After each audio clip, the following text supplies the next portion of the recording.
Wondering what the F has happened to your body and your life?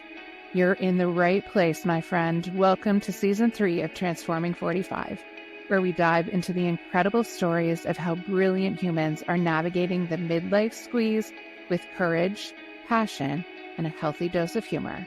Don't miss out on any of our heart-led episodes. Hit the subscribe button, leave a 5-star review, and if you're inspired, share an episode you love with a friend. It means more to me than I can express that you're choosing to spend time here and sharing our message of midlife revolution. So let's get into it. Hey everyone. Just before jumping into the first episode of Season 3 of Transforming 45, I wanted to take a few minutes to come on and thank you all for being here. Thank you for listening. I started this podcast in November of 2022, really not knowing what I was doing other than I loved podcasting.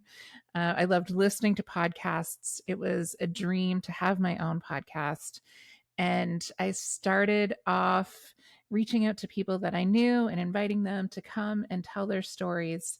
And I am so deeply grateful for all of the humans who have trusted me and the show and you as listeners to hold space and to listen to their stories, to know and make connection with other humans that are in the world going through this midlife squeeze. Hearing each other's stories is how we connect.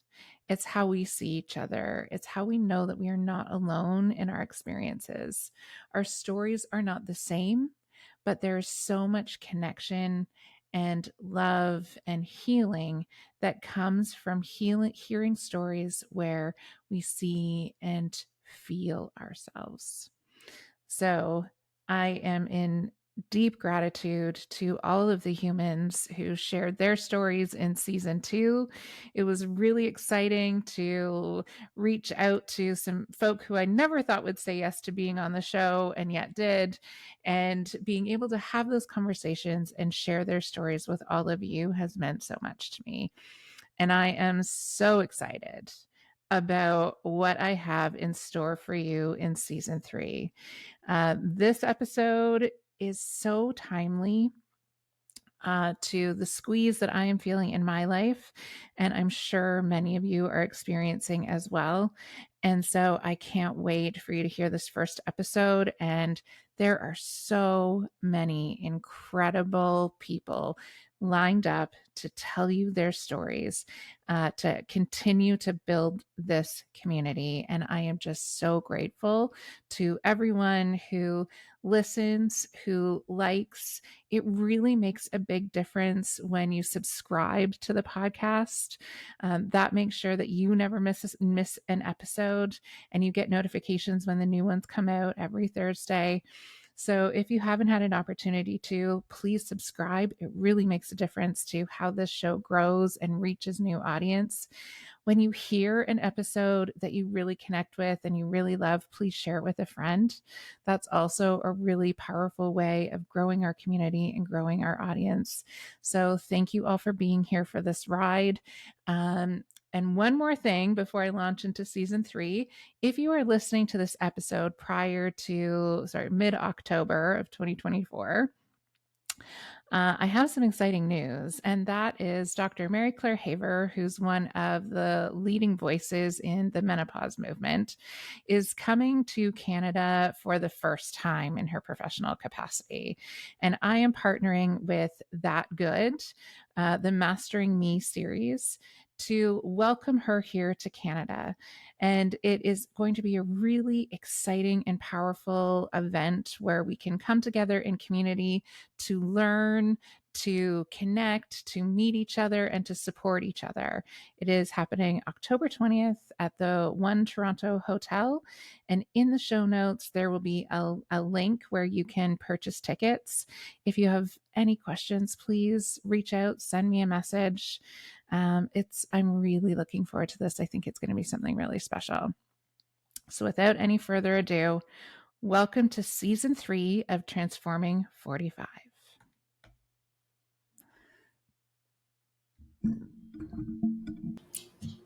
Hey, everybody, and welcome to this week's episode of Transforming 45. This week, I am really thrilled to welcome Wendy Paige Sterling. She is a bold leadership disruptor, and anybody who listens to this podcast knows how much I love women who identify as disruptors, empowering people to break industry norms by tapping into their intuitive, yes, I can voice to create movements and drive impact. With a mission to align business with passion, Wendy helps leaders build not only successful, but deeply fulfilling lives and careers.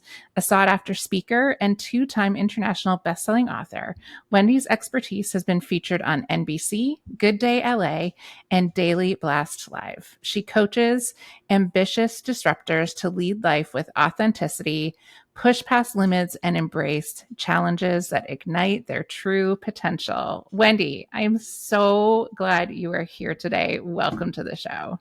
Thank you, Lisa. It's so wonderful to be here and to have this great conversation with you. You know how much I love when we get together, and everyone should buckle up because I'm sure our conversation today is going to be amazing. It will be. So I recorded for Wendy's show last week.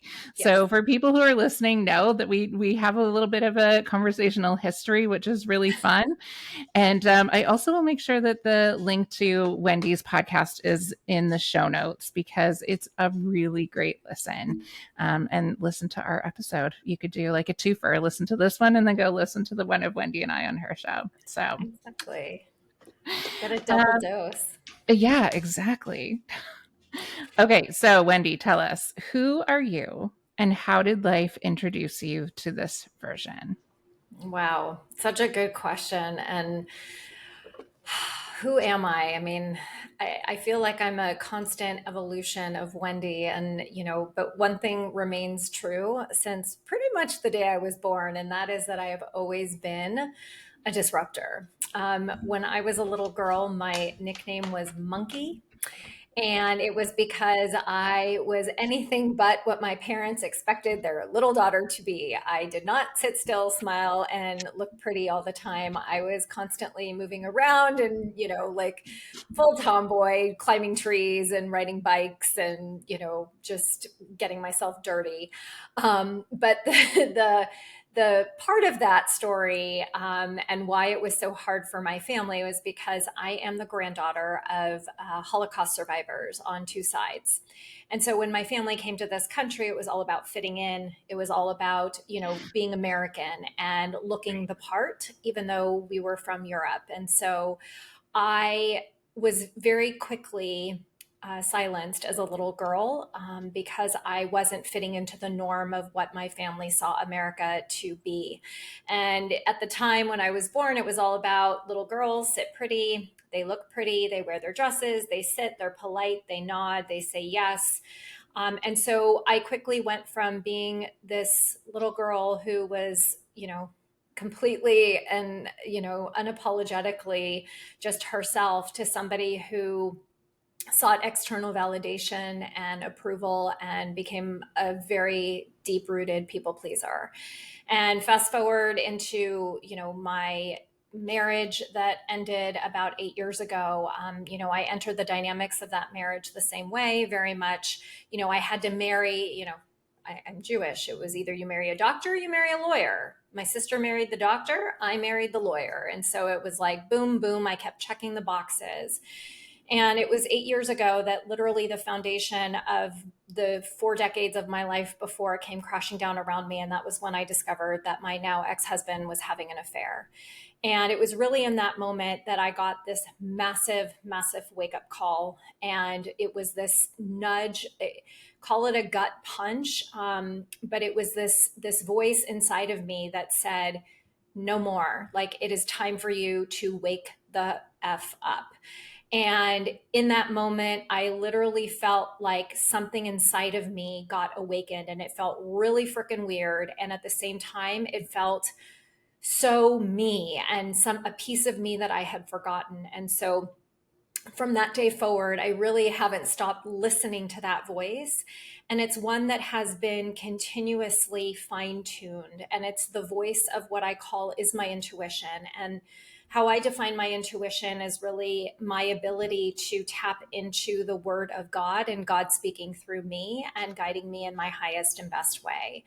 And it's something that I have continued to fine tune through, through finally deciding I was filing for divorce, to deciding that I was going to leave corporate America because my new identity didn't align with the 20 plus year career I had had in ad sales. And it was time for me to realize that what I was born to do was to not work for a company. It was for me to step into my leadership and ultimately what my vision is, which is to help others bring out the best of them, which typically are women like me, disruptors.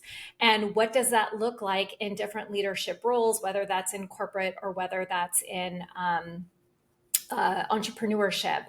But initially, it was around divorce. So when I left corporate, I initially became a divorce recovery coach. So I had taken the skills that I had learned actually training and learning to be a life coach while I was still in corporate, and started seeing how let me back up for 1 second. When I was in corporate and the rug of my life fell out from underneath me, I was in therapy and I kept focusing on my past. And it wasn't until a friend of mine posted about life coaching that I was like, what the hell is life coaching? And so I did some homework and I reached out to her and I was like, hey, can we jump on a call? I'm kind of curious about this. And she was like 3 hours of information and wisdom and guidance. And lo and behold, at the end of the call, I signed up to learn how to be a life coach and I hired her. And so it was because I was like, oh my God, what do you mean? I get to think about a vision. I get to think about what I want. I didn't even know what I wanted for breakfast, let alone what do I want from my life and what was I going to do about my marriage. And so that put me on this trajectory of learning these skills of like the now and the future. But therapy had kept me looking in the rearview mirror and it wasn't serving me. It wasn't doing anything for me. And so I started taking really copious notes around kind of what my recovery process was looking like using these life coaching skills.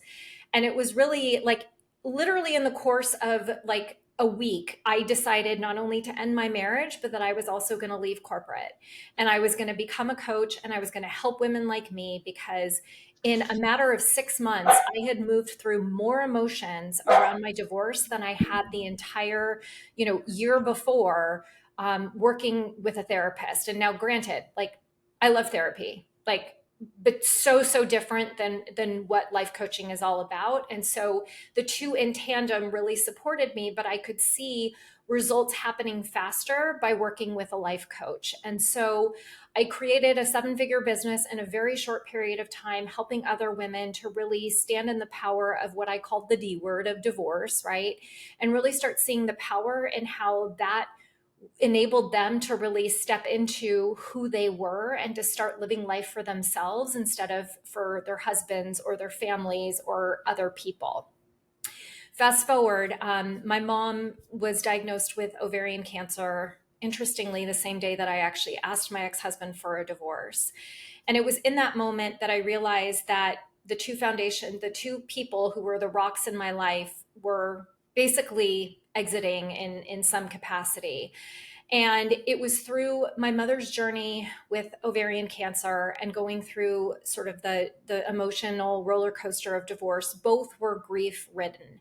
And so I rode that roller coaster. I rode that path, putting that into my work, using it with my mom. I wanted to help my mother and prolong her life. I got certified in theta healing. I got certified as a sound bath, a sound healer, and I did sound baths with her. I did theta healing on her. I started integrating the healing modalities into the work that I was doing and building my business at the same time. And so ultimately, when my mom passed away, I had this epiphany that there was something more for me, that there was something bigger. Now that my mom was on the other side, she could support me spiritually and really help me elevate my healing abilities. And so it was after her passing and me constantly seeing sign after sign after sign telling me that it was time for me to rise up, to shift, and not in the capacity of like burn it down and start from scratch. It was really about become the phoenix rising. And the messages essentially came to a head last year in Maui when we were there for the Lahaina fire. I literally drove through the fire, and it was that metaphor moment of me saying,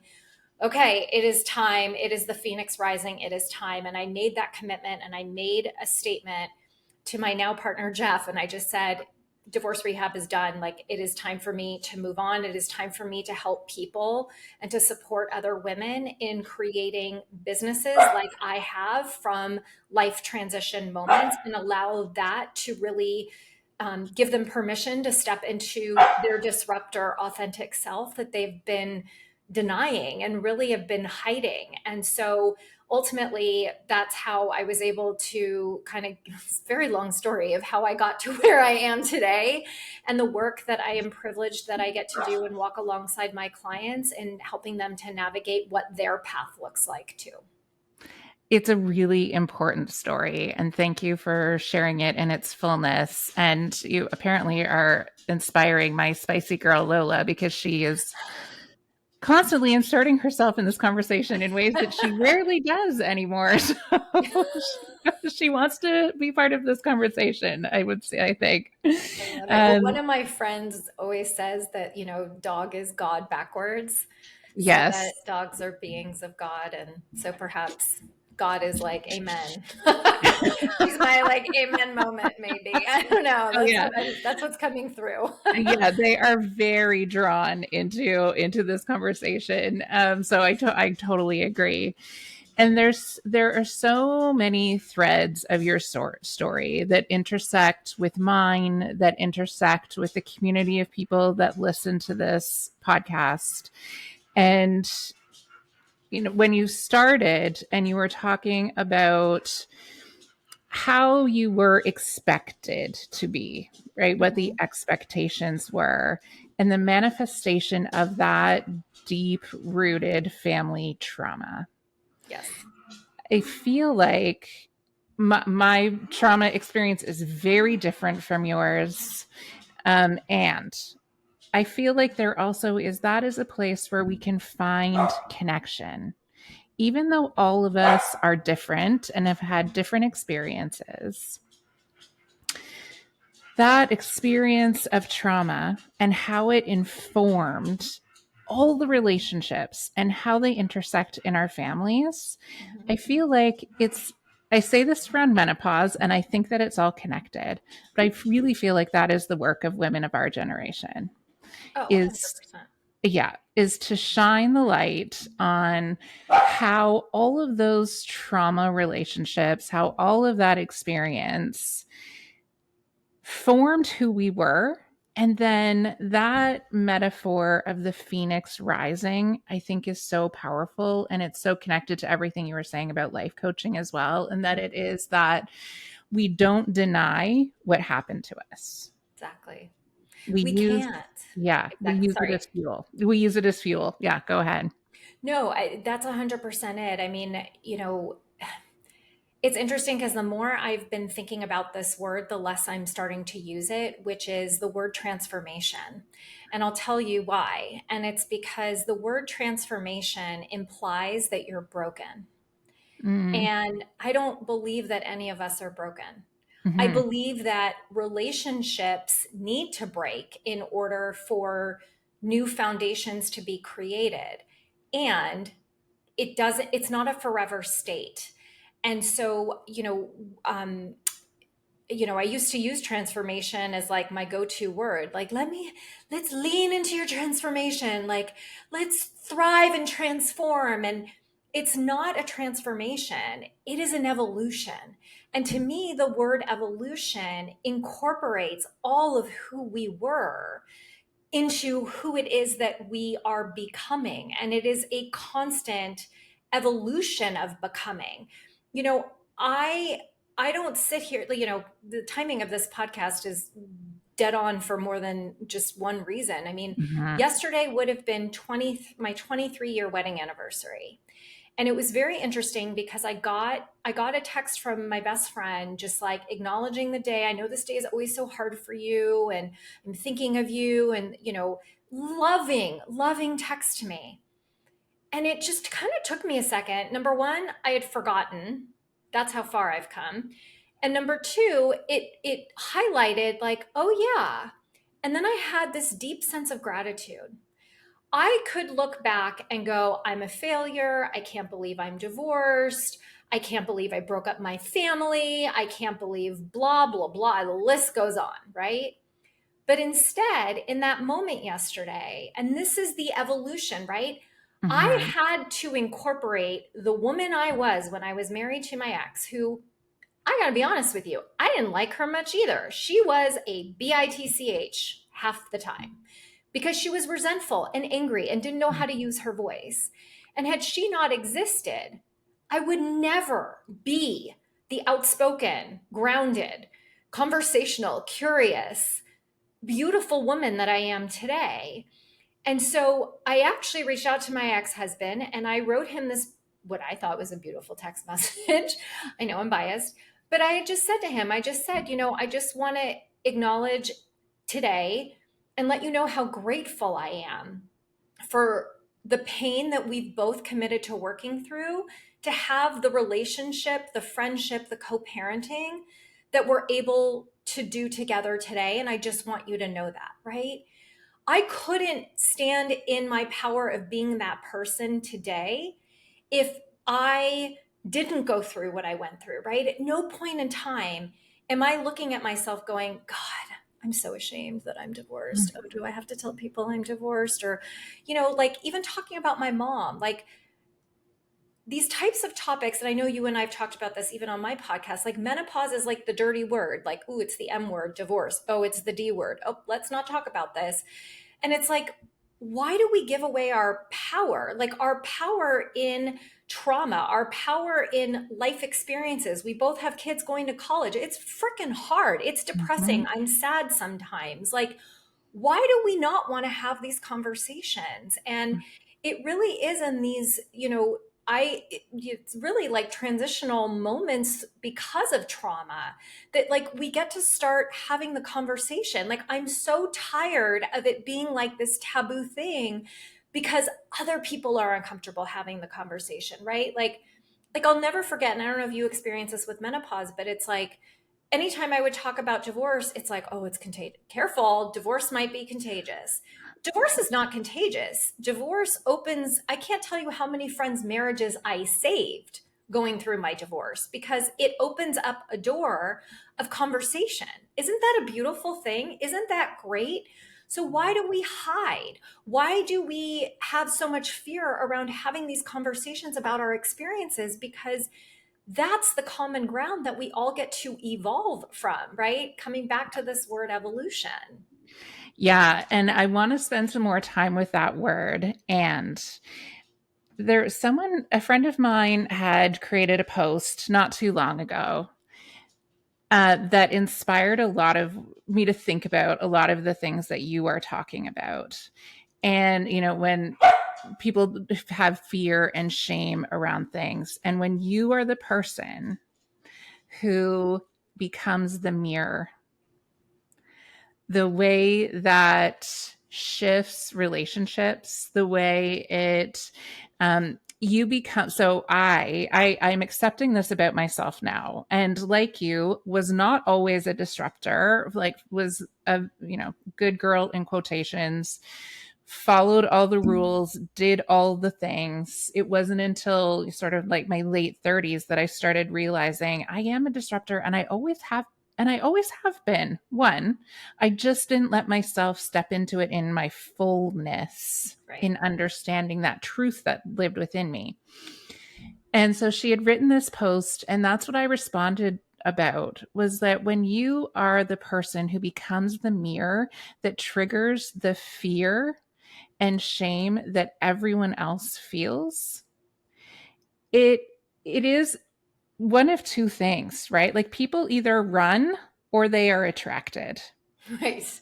It's true. And yeah, and it can be a really challenging, it's a challenging place to be. And going back to talking about, both of us have kids who are going off to who have, right? Yep. My boys both are away, and I know your oldest just went out on their own. And the emotion that I am working through the most right now in terms of the way people respond and are posting, because it is that phase of life where, my Facebook feed always used to be like the first day of kindergarten, and then it was the first day of high school, and now it's all of us sending our kids out into the world, and it's all this lightness of excitement, and it's so great. And I was like, bullshit. Bullshit. Like, yes, for them it is exciting, and for us it's hard.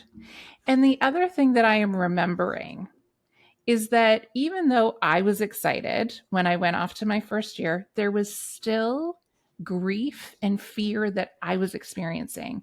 And when the only thing we say to kids and to ourselves is, oh, this is an exciting new stage, how great for you, we deny them the opportunity to feel all the things that are hard.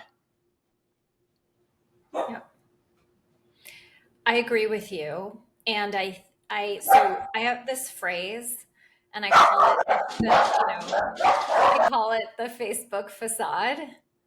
And it's like every time I see, it's so funny because I used to be this person, right? Like I would post these perfect family pictures. I would be yelling at my kids, like, you better smile. We are not leaving until I get my picture. Like, this is old Wendy, right? Like, she wasn't nice. Like, I got it. I'm well aware of who I was, right? And I joke about it now sometimes with my ex-husband, but nonetheless, it's like every time I see a Facebook, like a perfect family picture, I'm like, bullshit. There is something happening in that family right now, right? Like, and it's so funny to me because I don't believe that anything I'm seeing is authentic.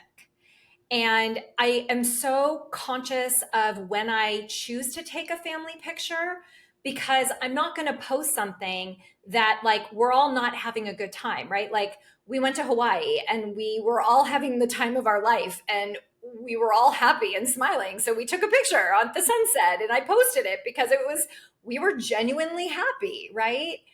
But I agree with you. I feel like social media specifically has really created this total, like, just facade. It's like seeing, it's like this, it is the, what do you call it? It's an illusion. Mm-hmm. And I'm so tired of it. Like, I am so freaking tired of it. Like, if you can't be, and I understand to a certain degree, like, that is social media. Like, if you're going to be on social media, like, sure, do your thing. And all the creators that are on there creating content with these perfect dances and the makeup routines, and it's like, what happens really behind the scenes? Like, what happened Yeah. before you started filming, right? Like, that's my curiosity, right? And I agree with you. I think that we don't acknowledge, you know like, we don't acknowledge the negative in experiences. And Mhm. I believe that it's because we attribute this polarity, right? It has to be negative or it has to be positive. So let's go with the positive instead of, it's neutral. Like, Yeah. everything is neutral. And you're choosing to put a polarity on it, right? You're like, oh, what are people going to think if, like, little Bobby is looking off to the side, and but the rest of us are looking at the camera. What are people going to say? It needs to be perfect. It's like, he's two, and how can you expect a 2-year-old to look at the camera? Like, nobody's going to care, right? Like, Right. do you know what Yeah. I mean? It's like, Absolutely. it's real talk. It's like, start posting some real crap, guys. Like, and I'm not saying post your worst, but, like, when I was going through, like, here's another, authentic story. And I shared this with my email list. Like, when my ex-husband and I traveled with our oldest to go to orientation this summer, it's the first time I have traveled with my ex-husband in 8+ years, like, by ourselves, right? So imagine what that, anxiety felt like at first. And I remember sitting on the plane and I looked at my son, and all of a sudden I got overwhelmed by emotion, and I was in judgment, right? I was like, why am I crying? This should be Mhm. exciting, right? And then I like asked, I was like, okay, what is this really about? Like, are you sad that he's going to college? Like, what's this about? And it hit me. And I was like, oh my God, I was his age when I met his father. I was 18 when I met his dad. I met his dad third week freshman year at UCLA. And I'm like, holy crap, my son could meet his wife in a matter of weeks or even at orientation.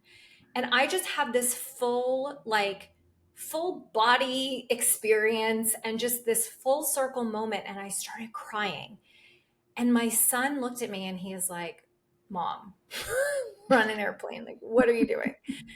And I just was in it and I was in the grief. Like there was grief for me around like the sadness of like, oh my God, his dad and I aren't together. And here I am taking my son. But then it was also gratitude, right? Shifting how I was able to shift my anniversary. Like, and so I share that because like I could have been in like, oh, I can't tell anybody I'm like feeling this. And I like went full public because I'm like, you know what? Like somebody needs to hear this, right? Hmm. And when those of us are doing this work in service of others, right?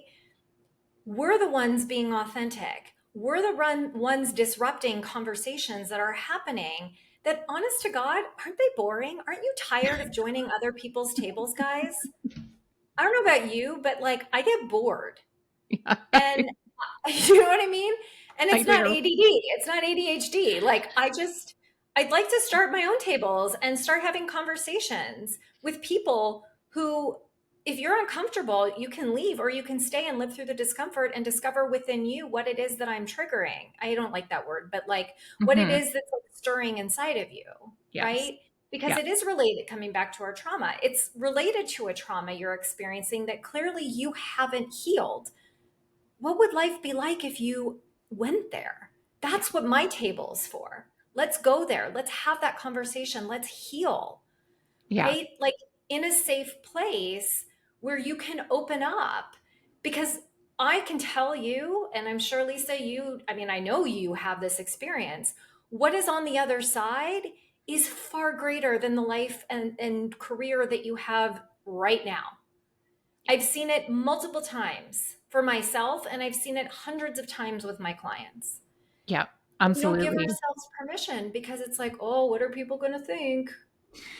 Yeah, and that brings me back to two things. So one, thank you for saying that because it is so important that we create those tables for people who want to again it goes back to that like the run or the attract, right? Like and I think because I am experiencing so much transition all at the same time in my life right now, I have found myself in spaces listening to people talk and I all I want to do is run because I'm like I never want to have that conversation ever again. I never want to be part of that conversation ever again. And it's not the discomfort, it's the like I don't want to hear about your kids' hockey schedule. I never want to talk about kids and hockey ever again. Ever. I Why? never it was never a thing that I felt good about. My kids didn't play like I'm Canadian, so I was hockey is going to say, big. that's like your thing in It's the Canada. big thing in Canada, and there's all kinds of toxic things for kids that exist. So it has always been like a thing that lights me up, and now even more so. I'm You're out. like, I If you're want to talk talking about your kids in hockey, I'm leaving. Goodbye.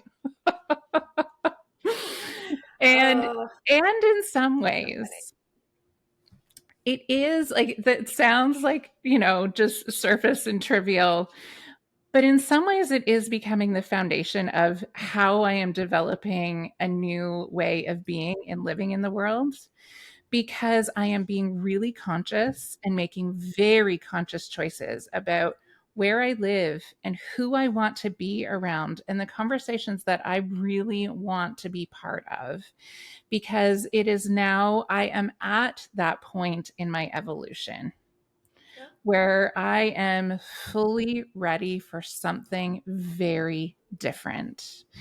And when I first moved away from the traditional education system, I spent a long time. And I'm talking up until like just really up until June of this year. So just a few months ago, trying to keep everything the same, Mm, trying to keep, even though I was hungry, I was thirsty for something totally different, but I did not want to disrupt the lives of anyone around me. And so I was working so hard to keep everything as same as possible. interesting. Yeah. And so when I had that realization of like, you want something different, but you are chasing your tail and working yourself into the ground out of fear because you want everything to stay the same so it's still comfortable for everyone. Right. Right. And you were making it harder for yourself, spinning your wheels faster, harder, and yet nothing shifted. Correct. Hmm. Yeah.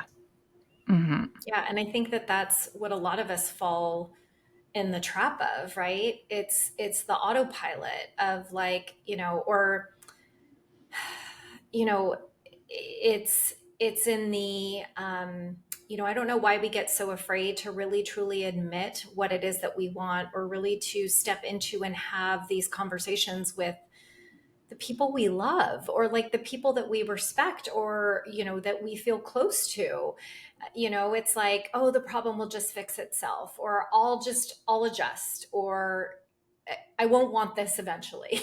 like Hmm. and it's this whole like, it's settling, I think. I don't know if what experience created kind of that shift in you, but like for me, it really locked itself in when my mom died. And it really locked in how life is now. Like, you never know. Like, my mother should, like, the fact that she was diagnosed as young as she was like, what the is going Hmm. on? Like, right? And it's like, holy crap. Like, you never know, like, how much time, and I'm not trying to take this down the morbid rabbit hole, Yeah, but like, no, life is now, right? yes. Like, if you want to be a victim of your circumstances, go for it. But the only person who can choose differently is you. So stop waiting for people to give you permission. Stop waiting for people to hand you on a silver platter something different, or me time, which was a big complaint when I was married. Like, Yeah. you can choose differently to change your life. Like, when did we lose the courage to do that? Yes, absolutely. And I totally relate to what you're saying, and I actually think it's really important to talk about it. And people who listen to the show will have heard me talk about this a lot because similarly, my mom, same. My mom died of cancer at 52, very young, one of the most like healthy people, and she died furious. She was so angry because it was finally her time. She had given herself to supporting my dad in his career. She'd given herself to supporting me. She was finally at a place in her life where she was realizing her own dreams. And she was diagnosed and gone within 3 months. And Wow. so the fury that I saw her leave this world with was what I learned of like, I don't want to feel that kind of fury when I'm exiting this world.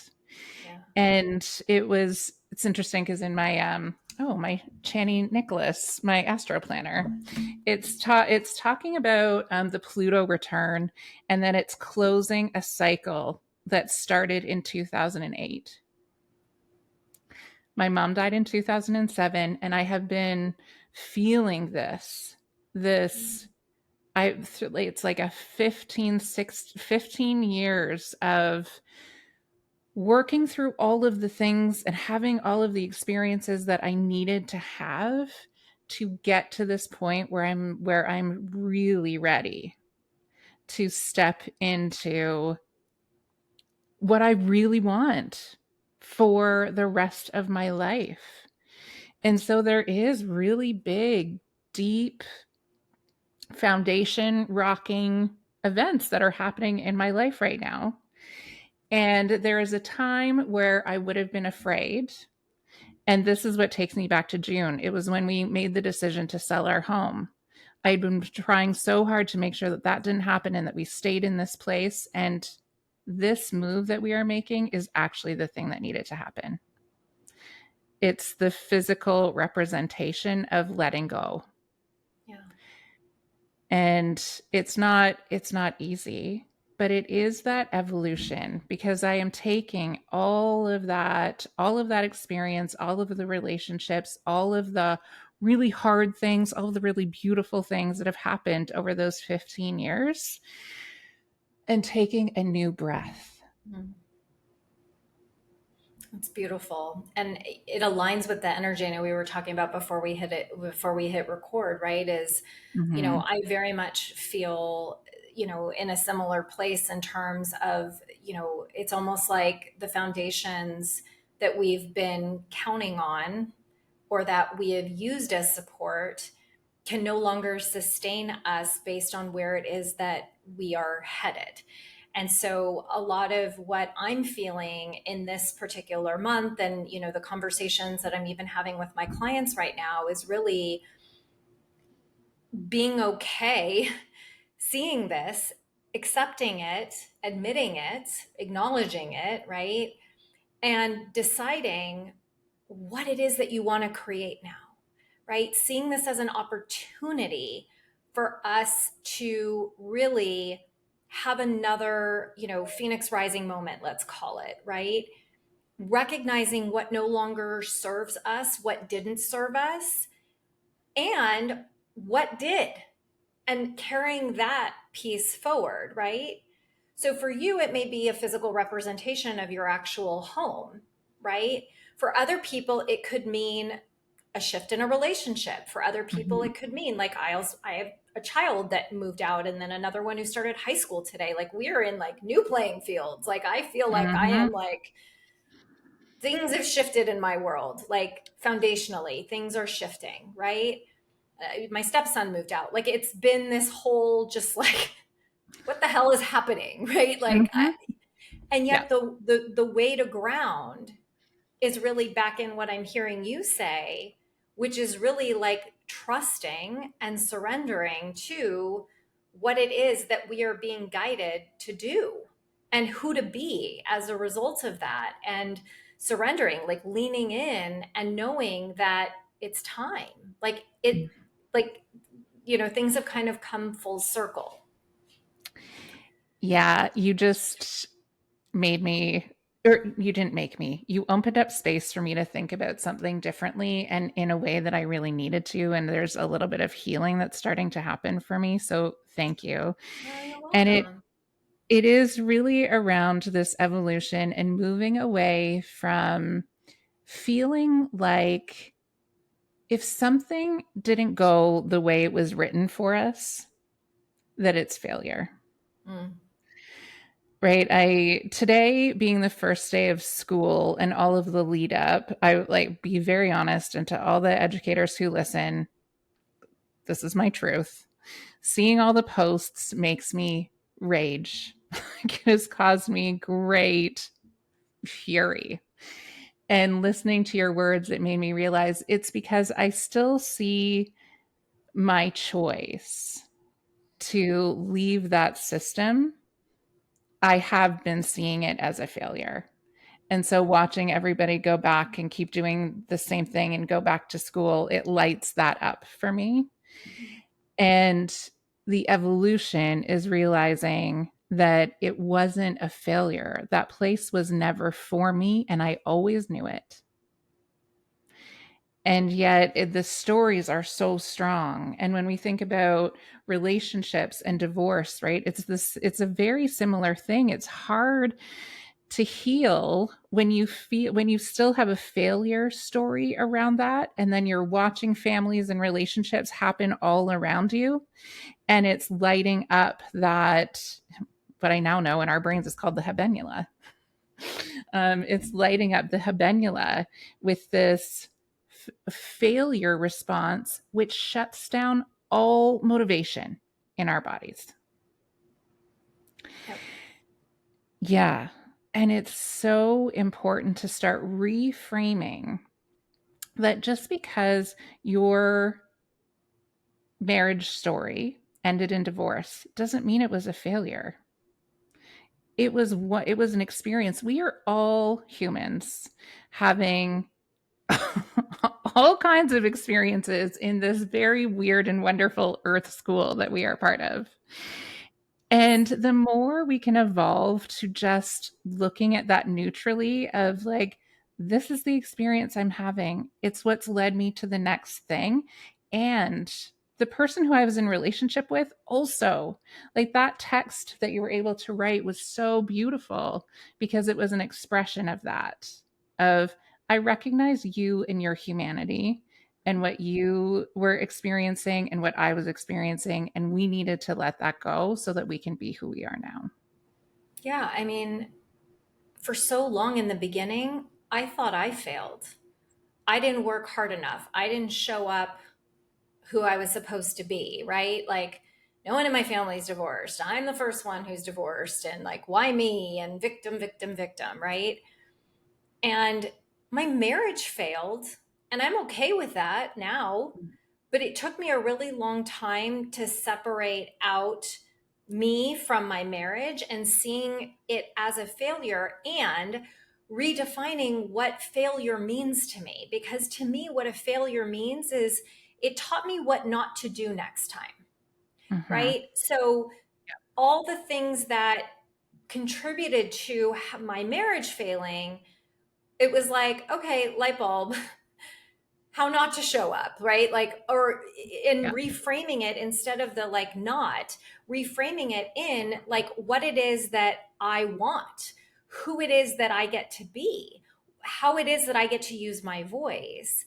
And when we start to reframe, again, it's the polarity, failure, success. Like, God forbid you fail. Like, Yeah. you just learn how not to do something. Isn't that just as valuable as knowing how to do something? Right?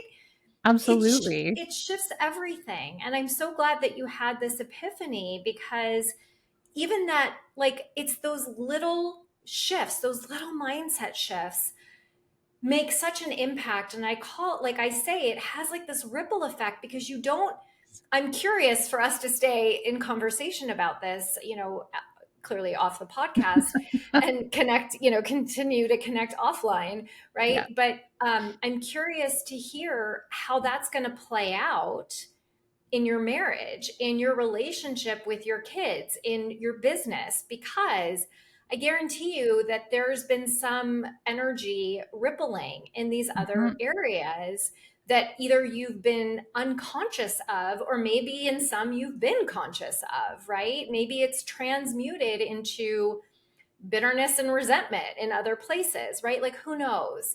But Mm-hmm. it's so, everybody listening, like, this is why it's important to sit down at a table and have these conversations, because look what you guys just got in real time, what just happened for Lisa, just allowing a conversation that's out of the ordinary to happen, and to you Mm-hmm. let yourself go there. Like, that's such a beautiful example to your audience of like what is possible, and you're a real freaking person doing the work.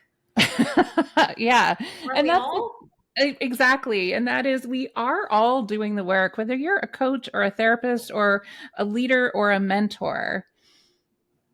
The people who are best in in those roles are the people who absolutely know that they're flawed and who continue to do the work. And while you were talking, I was thinking about, when the pattern that I know that I have experienced in the past. When we were talking about the energy, I'm sure there was prickly energy, because the most concrete example I can think of that goes along with this conversation is I had been in a 3-year relationship, which now in life doesn't sound like that much time, but it was like from late high school into university. And we all know how like transformative that time is. So it holds this like weight. Sure. And the person who I was with in that time, in that relationship, what it was not a good relationship. It ended in very toxic and prickly and very prickly ways. And when I thought about that relationship for a long time, it had that layer of prickly over it. Like I couldn't think about any of that time without this prickliness. And oh gosh, I guess it's almost a decade ago now, but I happened to run into him at a math conference of all places. I was Random. in, I know, completely random. It turned out he was doing the same job that I was doing for his board, which was totally different from my own board. And we were randomly also just in a line because our registrations had been lost.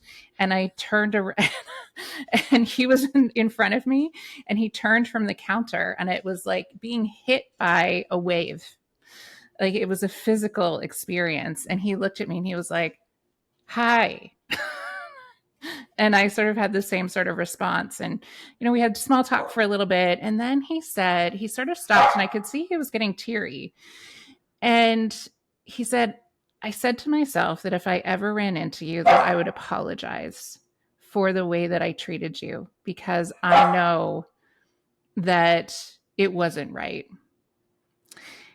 And I didn't really know how to receive that. And part of it was the prickly energy that I had been feeling. And so I just sort of let him off the hook in the moment. I said, you know what? We were both kids. It's fine. Don't worry about it. And then I left that line and I left the conversation and I realized that is not what I wanted to say to him Mm.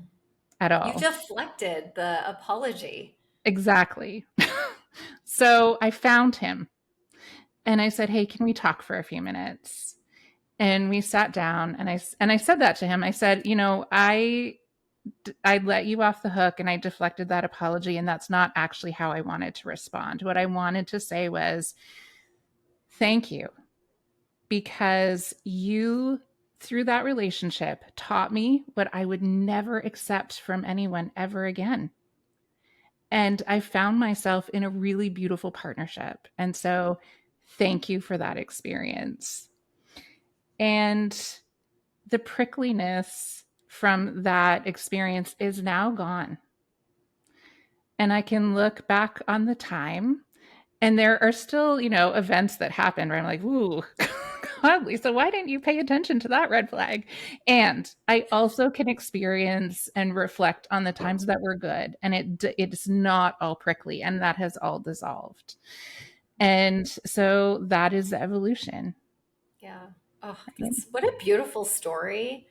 And good for you for having the courage to reach back out to him and to really, I mean, thank God for here's a moment where it's a great thing that social media exists, right? We can track somebody down to find them to go back and have that conversation. But yeah, no, I even remember, like, I had said to my ex husband at one point, like, I had said to him, I was like, this was many years ago, but I had like made a comment to him, like, oh, the new and improved version of Wendy, like, aren't you? Like, you love this version. Like, don't you wish you had this version when we were married? And he's remarried, and I'm in a committed Yeah. relationship with my partner, Jeff. And in no capacity do I want to be back together. It's highly mutual. And in this moment, I was just like, yeah, new and improved. I'm amazing. Like, you lost out. And he just like looked at me and he's like, Wendy, he's like, you know that you wouldn't be who you are. You wouldn't be this version of you, right? If this hadn't happened. And I was like, oh, yeah, I know that. I'm just saying, like, and I deflected, right? Like in that moment, I deflected too, because I was like, oh, I know. Instead of like, thank you. Thank you for seeing that, right? Letting him, you said the mirror, metaphor before. It's like, we we get uncomfortable, so we prevent ourselves from seeing this person as a mirror and reflecting back. And it reminds me of like this concept that I talk about in my coaching with clients, and when I speak, it's we're source, right? So like we create, like the external reflects what's going on here. And so many times we deflect what it is that we don't like, but we don't recognize that that is what we're creating because of what's happening inside. And it's important that we collectively, you collective, have these moments where you go back and you're like, wait a second, I want to take that in.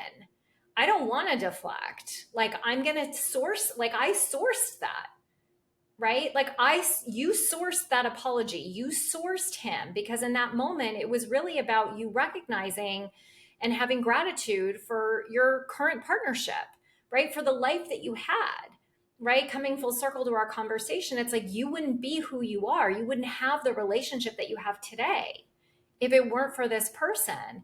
And why do you want to forget that? Why do you want to forget that experience? Right? Absolutely. Yeah, it's so important. Wendy, thank you for all of the wisdom that you have shared. I mean, we could continue talking forever, clearly. I know. I love talking and with you. and it's such a beautiful place to leave it, because I also love the way you are able to so seamlessly, and I know that it happened over time, claim your greatness. Listening to you do that is a really beautiful thing, and leaving that as an example for people who are listening to say, we are source. Claim all of the things that you have experienced, because that is your greatness, and claim it and say it. So thank you so much for being here today. You're so welcome. I love and adore you. I love this conversation. I'm so grateful to be on this show. And thank you so much for inviting me. So I'm beyond grateful. Thank you. Thank you.